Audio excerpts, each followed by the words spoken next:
Com um toque de emoção, testemunhamos o ministro Alexandre de Moraes, uma figura imponente do Supremo Tribunal Federal, STF, entrelaçar sua sabedoria jurídica com sensibilidade humana. Seu voto ressoa como uma melodia que encontra harmonia entre a justiça e a compaixão, enquanto acolhe em parte os embargos do Instituto Nacional do Seguro Social, INSS. Neste capítulo crucial, o ministro ergue uma bandeira de moderação e discernimento, ao propor uma abordagem equilibrada em relação à decisão que atestou a constitucionalidade da tão discutida revisão da vida toda. Sua voz, permeada de consideração, busca acalmar a maré jurídica e proteger os alicerces da segurança jurídica.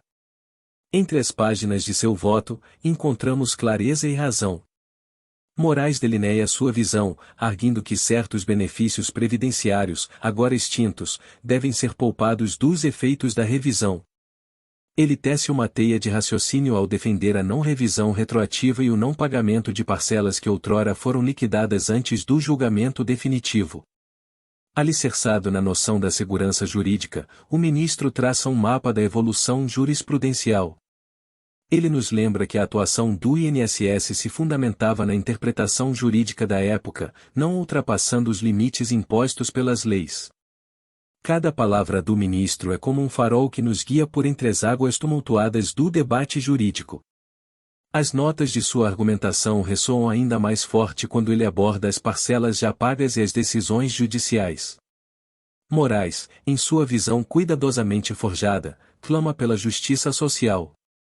Ele preconiza que as próximas parcelas, seguindo a orientação delineada pelo STF, devem ser ajustadas de acordo com a tese estabelecida, marcada pelo dia 1º de dezembro de 2022. Um ajuste que ecoa em prol dos cidadãos, da equidade e da continuidade. O tempo, em sua majestosa passagem, se desenrola sobre o cenário do plenário virtual do STF. A jornada, iniciada na alvorada desta sexta-feira, ganha um prazo até o relógio marcar 23h59 do dia 21 de agosto.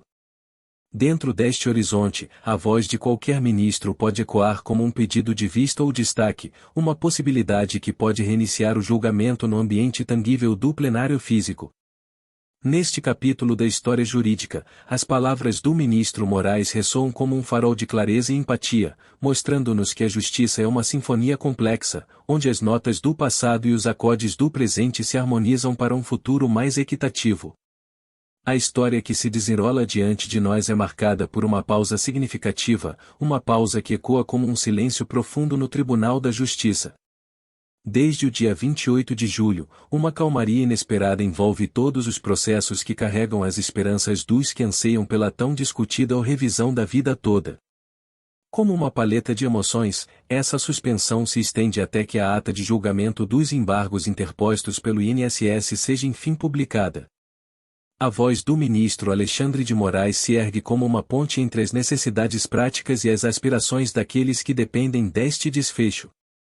A autarquia INSS, em sua busca por soluções operacionais e um cumprimento justo da decisão, viu-se diante de desafios monumentais. Juízes, em uma busca incansável por equidade, têm até recorrido a cálculos simulados da vastidão da internet para conceder o benefício que é tão aguardado. Uma tormenta jurídica em que mais de 10.768 processos tramitam, alimentando o tecido complexo do sistema judiciário. No cerne das palavras do ministro Moraes, encontramos uma ponderação sábia, um chamado à prudência. Ele acolhe o pedido do INSS para a suspensão nacional com um olhar compassivo para a realidade circundante. Ainda que a decisão possa não ser definitiva, a preocupação com a operacionalidade e a justiça se mantém. A sombra do tribunal encontra respaldo nas trilhas virtuais, onde juízes têm se esforçado para garantir justiça, enquanto os próximos passos permanecem incertos. O que emerge deste enredo é a ideia de que a busca pela justiça é um equilíbrio delicado. O ministro Moraes ressalta que alguns tribunais, na ânsia de cumprir a essência do julgamento, têm estado pela implementação imediata da revisão, sem esperar pelo selo final do STF. As cortes inferiores, por sua vez, estão repletas de casos que giram em torno da mesma questão, alimentando a execução provisória de julgados. Moraes, em sua sabedoria, encontra a moderação como um farol em meio às tempestades. Recordemos o marco, o 1º de dezembro de 2022, um dia em que as vozes do STF se harmonizaram em uma decisão que ecoou em favor dos aposentados. O julgamento conhecido como uma revisão da vida toda reverberou nas mentes e corações da nação, um veredicto que defendia o direito de escolha dos segurados diante das mudanças previdenciárias. Um capítulo crucial, moldado pelo Re 1.276.977, onde cada palavra ecoa com significado. A história continua a desdobrar-se em busca de equidade, onde os segurados do INSS anseiam por recalcular suas aposentadorias, resgatando contribuições previdenciárias de antes de julho de 1994. A reforma previdenciária de 1999 alterou a fórmula de cálculo, deixando de considerar pagamentos feitos antes do Plano Real.